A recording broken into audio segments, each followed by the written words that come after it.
दोस्तों, आज 2 फरवरी 2021 और आज का हमारा थॉट्स है, विचार है कि if your thoughts are pure it's becomes easy to say what you think and do what you say। और इसके साथ ही हम बोलेगा तो लोग कहेंगे बोलता है। और भाइयों और बहनों, हम देश को बिकने नहीं देंगे, हम देश को झुकने नहीं देंगे। बोलने वाले 1 फरवरी को बजट पेश किया गया और बजट आपको कितना अच्छा लगा ये आप जाने, लेकिन मैं ये कहना चाहता हूं कि ये बजट कॉरपोरेट हाउस और बड़े लोगों के लिए, बड़े लोगों के हित में ये बजट है। आम आदमी, नौकरी करने वाले लोग, शोषित, दलित, वंचित और रोज़मर्रा कमाने वाले लोगों की ये बजट नहीं। जैसा कि आपने 26 जनवरी को एन कैन पर कैन तरीके से या जैसे भी चाहें, चाहे वो किसान का झंडा हो, चाहे वो खालिस्तान का झंडा हो, मुख्य बिंदु पर ना हो, राष्ट्रीय झंडा का अपमान ना हुआ हो, दूसरी जगह लगाया गया हो, लेकिन झंडा लाल किला पर फहराया गया। इससे ये साबित होता है कि कोई भी भारत पर कब्जा कर सकता है। जिस तरह से अंग्रेज बंगाल में ईस्ट इंडिया कंपनी बनाकर बिजनेस शुरू किया और लोगों को धीरे धीरे रियासत को अपने कब्जे में लिया व्यापार के नाम पर, और 156 साल भारत पे शासन किया। उसी प्रकार आज सरकारी सारी महकमा, सारे अथॉरिटी, सारे विभाग प्राइवेटाइजेशन की तरफ बढ़ रहा है, निजीकरण हो रहा है। सड़कें, मॉल, आपके हाईवे, रेलवे स्टेशन, आपका हवाई अड्डा प्राइवेट के हाथों में दिया जा रहा है। और यह जो है, जो रोज़ की कमाई करने वाले लोग हैं, जो मजदूर मजदूर हैं, जो दलित और शोषित हैं, क्या वो खरीद सकते हैं? स्वाभाविक है कि चंद 18-20 जो कॉरपोरेट हाउस हैं वो लोग ही इन तमाम चीज़ों को खरीद कर करके आप पे शासन करेंगे। किसानों पर, जो अन्नदाता हैं, उनके ज़मीन, आपके घर, आपके सड़क, आपके मकान, आपकी ज़मीन भी, जो जितनी भी सरकारी ज़मीन है खाली है या उस पे बहुत सारे फैक्ट्रियां और चीज़ों के लिए दी जाती है, उन तमाम को निजीकरण प्राइवेट लोगों को दे दिए जाएंगे। तो ये सारा का सारा जो बाउंड्री है, आप समझ सकते हैं कि ये बाउंड्री आपको गुलामी की तरफ ले जा रहा। मैं नहीं कह रहा कि कोई विदेशी आकर के आपके भारत पे आक्रमण करेगा और शासन करेगा। इस बार भारत पर भारत के लोगों के साथ मिलकर के कुछ असामाजिक तत्व, भारत के लोगों के साथ मिलकर कुछ विदेशी कंपनियां, एजेंसियां आप पर हावी होगी और आपको गुलाम बना दिया जाएगा। जब जब मुसीबत आई, जब जब गलत रास्ते लिए गए, जनता देखती रही, चीखती है, चिल्लाती है, आवाज़ उठाती है, आंदोलन करती है, धरना प्रदर्शन करती है, और नतीजा ढाक का 3 पात होता है। आज लाखों लाख पूरे भारत में अन्नदाता किसान आंदोलन कर रहे हैं पिछले 4 महीनों से। 70 दिनों से दिल्ली के बॉर्डर पे 4-5 बॉर्डरों पे जो है किसान आंदोलन कर रहे हैं। महाराष्ट्र में हो रहा है, आंध्रा में हो रहा है और दूसरे राज्यों में हो रहा है। लेकिन सरकार दमन की नीति को अपनाते हुए और अब तो उसे मारने और पीटने के लिए लकड़ी के डंडे नहीं बल्कि स्टील के डंडे बनाए गए हैं और सभी पुलिस के हाथों में स्टील के डंडे दिए जा रहे हैं। बाउंड्री जहां पे वो रह रहे हैं उनको कहीं वो इधर उधर न खसके और जब चाहे तब उनको गोलियों से भून दें। आंसू गैस उस पर छोड़े जाते हैं, पानी के कैन छोड़े जा रहे हैं ताकि वो बिखर जाएं और घर चले जाएं, और नहीं मानेंगे तो गोलियां भी चलेगी। उसके लिए पूरा जिस तरह से हमारे देश की सीमाओं पर कंटीली तारें लगाई जाती है, बड़े बड़े कीले लगाए जाते हैं, स्टील के गेट लगाए जाते हैं, उस तरह से ही यहाँ पे बाउंड्री दिए जा रहे हैं ताकि कोई भी किसान अपना एक ट्रैक्टर या गाड़ी या बाइक कुछ भी या पैदल भी वो अपनी जगह से दूसरी जगह हिल ना सके। तो इस तरह से एक चंद छोटी सी जगह पर कैद किया जा रहा है भारत के जनप्रतिनिधि, भारत के जनार्दन को कैद किया जा रहा है। क्या ये गुलामी नहीं? हम सब अंधभक्त बन करके हम सब ये सोच लिया है कि पिछली सरकार चूंकि काम नहीं किया, निकम्मा था, गलत किया, और अब ये सरकार बहुत अच्छा कर रही है, ये सोच करके हम जो खामोश बैठे हैं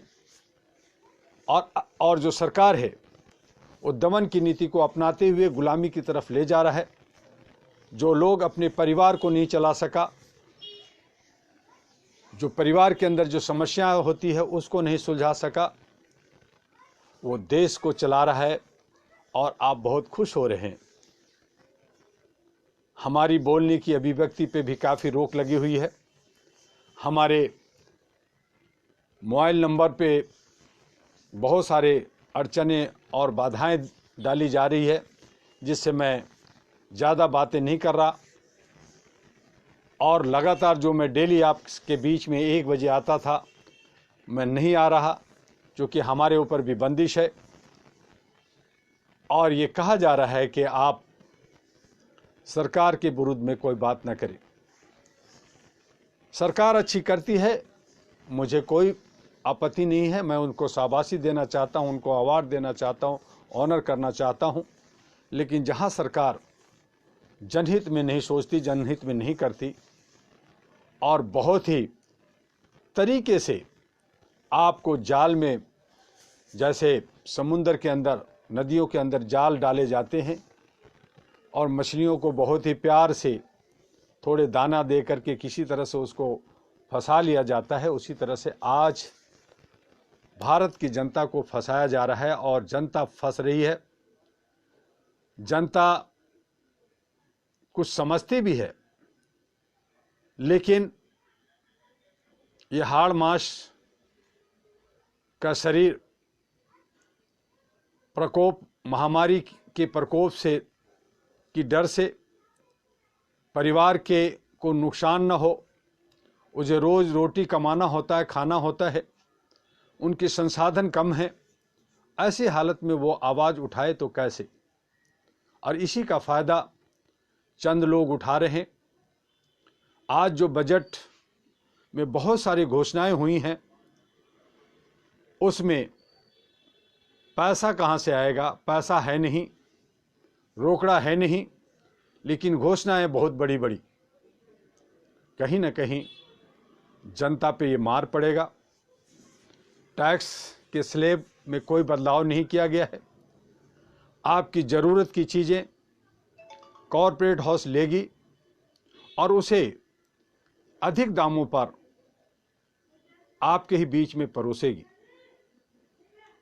आप खुश हैं कि निर्माण के नाम पर कुछ सड़कें बनेगी, निर्माण के नाम पे कुछ स्कूल बनेंगे, और कोरोना को बचाने के लिए 35,000 करोड़। बाद में आपको पता चलेगा कि 35,000 करोड़ वैक्सीन में खर्च हुआ या घोटाला हुआ, उसमें 20,000 करोड़ 25,000 करोड़ का घोटाला हुआ, ये तो बाद में पता चलेगा। हर काम में ये घोटाला। दिल्ली शहर में एमसीडी की मनमानी, जगह जगह यहाँ पे पिछले 15 दिनों से हर गली हर सड़क कूड़ों से भरा हुआ है। एक पूरा कूड़ा घर बन गया है दिल्ली। इसकी साफ सफाई स्वच्छता की बात करते हैं, इस पे करोड़ों रुपया खर्च होता है, दुनिया भर के स्टाफ्स हैं, लेकिन कहाँ और कैसे हो रहा है ये आप देखें तो समझेंगे। हर तरफ घोटाला ही घोटाला है, चाहे किसी की सरकार हो।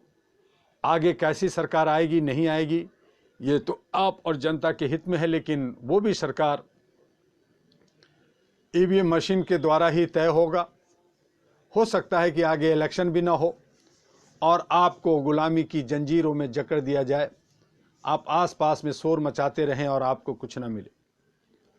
इसलिए मानवीय अधिकारों को बचाने के लिए, मानवीय मूल्यों की संरचना के लिए, आप सबको एक ह्यूमन चैन बनाने के लिए जो मैं बार बार आपसे आग्रह करता हूं, ये मैं सिर्फ अपने लिए नहीं, हम आपस में भाईचारा, हिंदू मुस्लिम सिख ईसाई, जो अन्य भाषाओं में असीमित तरीके से हम लोग फैले हुए हैं, उनको समेटने के लिए, एक रूपता देने के लिए, एकता बनाने के लिए, इक्वलिटी के लिए मैं बार बार कहता हूं। समाज के अंदर बहुत सारे संस्थाएं विघटनकारी काम करती है, आपकी शक्ति को, ताकत को रोकती है, तोड़ती है। कोशिश कर यही किया जाता है और कहा जाता है कि आपको कुछ ना कुछ मिलेगा और आप उसके लोभन प्रलोभन में फंस जाते हैं। अहरा न कभी भारत सरकार से या विदेशों से कोई ग्रांट डोनेशन नहीं लिया। अपने बूते पर मानव के आपस में हम लोग अपनी सदस्यता शुल्क के आधार पर इसे 34 वर्षों से लगातार हम लोग काम कर रहे हैं। 36 राज्यों में कर रहे हैं, 14 देशों में कर रहे हैं और इसे All India Human Rights Association AHRA को ग्लोबल अहरा का रूप दिया। आपके प्रयास, आपके सहयोग, आपकी सूझबूझ से आगे बढ़ रहा है। इसे भी तोड़ने के लिए, इसे भी बदनाम करने के लिए बहुत तरह की साजिशें एन केन प्रकांड तरीके से चलता रहता है, लेकिन हम लोग न घबराते हैं, न विचलित होते हैं और हम लोग आगे बढ़ रहे हैं और हमें आगे बढ़ना है।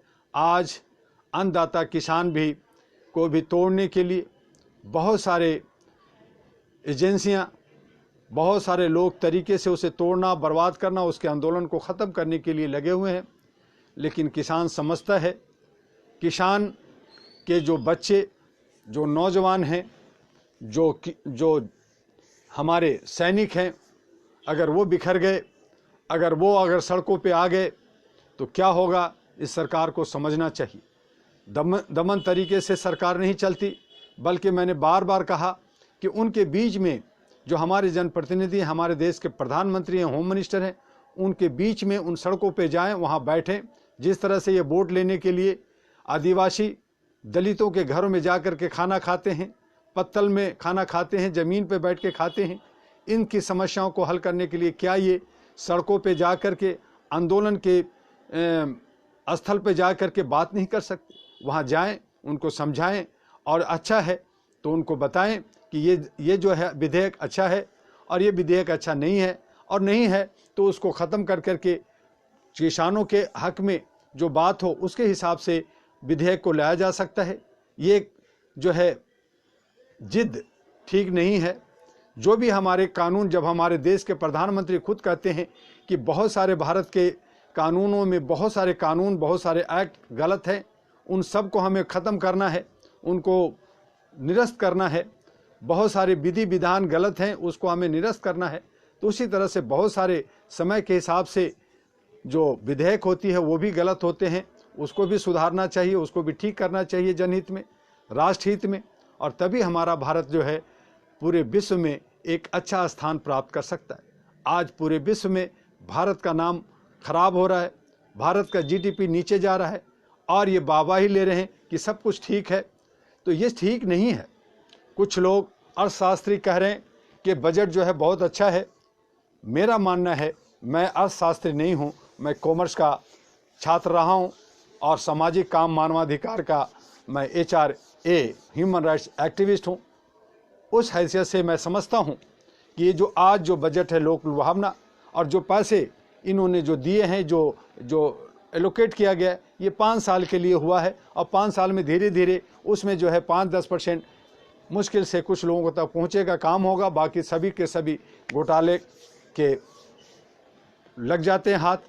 तो इस तरह से जो है हमारे देश का बंटाधार करना देश को बर्बाद करने के तरफ बढ़ रहा है।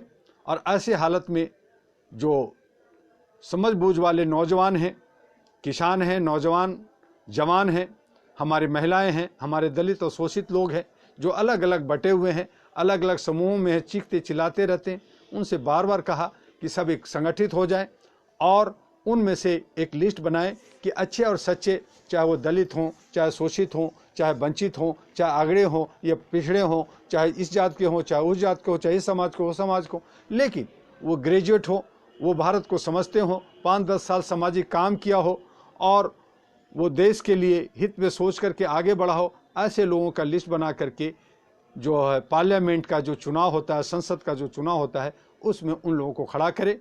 और चाहे वो किसी भी पार्टी का हो, चाहे वो निर्दलीय हो, चाहे वो कोई भी हो, वैसे एक जो है व्यक्तिगत रूप से व्यक्ति को देखते हुए, क्षेत्रीय लोगों को देखते हुए, क्षेत्र में रहने वाले लोगों को, क्षेत्र के साथ जुड़े हुए लोगों को उनको जिताएं, उनके लिए काम करें। और उसके लिए भी एक और लड़ाई है कि EVM से चुनाव ना हो, बैलेट से चुनाव हो। और जो हमारा नोटा है, नोटा का कोई मतलब नहीं है, वो ख़त्म होते हुए जो है रिकॉल सिस्टम होनी चाहिए कि अगर किसी तरह से जनता के बीच में बेईमानी करके गलत तरीके से कोई जनता चुन लिया गया है, जनप्रतिनिधि चुन लिया गया है, तो उसे जो है जनता वापस या उसे कहे कि वो जो है हमें ये नहीं चाहिए, वो जो है इस्तीफा दें या उनको हटाया जाए, तो ये पावर जो है इलेक्शन कमीशन को दिया जाए। वो रिकॉल सिस्टम होनी चाहिए। तो EVM हटना चाहिए, रिकॉल सिस्टम होनी चाहिए भारत के अंदर। और भारत के अंदर जो लोग हैं वो भारत के विकास के लिए, भारत के निर्माण के लिए बात करें, तभी आगे बढ़ेगा। ये अंग्रेज़ों की स्टाइल में, जनरल डायर की स्टाइल में अगर ये दमन और शोषण की तरह जनता को पीसना चाहेगी, मारना चाहेगी, कुचलना चाहेगी, तो ये जो है सरासर गलत है और हमें ये गुलामी की तरफ ले जा रहा है। सचेत रहिए, जागरूक रहिए, जागरूक जनता हैं और इसी के लिए आयला all India Human Rights association हमेशा जागरूक करने का, आपको अवेयरनेस देने का काम किया, आगे बढ़ाने की कोशिश कर रहे हैं। जात में, पात में, ऊंच में, नीच में आप अलग अलग लड़ते ना रहें, इकट्ठा होइए और इकट्ठा होकर के भारत को, ये भारतीय को, ये हिंदुस्तान को, ये इंडिया को खुशहाल कीजिए, बनाइए। और अगर हम आपस में लड़ते रहेंगे, इनके मंसूबे, इनके चालों में फंसते रहेंगे, तो जिस तरह से मछलियां जाल में फंसती है, आप भी फंसेंगे, आप भी तड़पेंगे और आपको मौका भी नहीं मिलेगा कि आप सांस ले सके। जिस तरह से पानी से जब मछली बाहर आती है, तड़पती है और वो जो है पानी की तरफ भागना चाहती है, लेकिन चूंकि जाल में फंसी है वो नहीं निकल पाती और वो तड़प तड़प करके मर जाती है। आप भी ऐसे चक्रव्यूह में फंस जाएंगे कि आप कुछ नहीं कर सकते और आपको गुलामी स्वीकार करना पड़ेगा।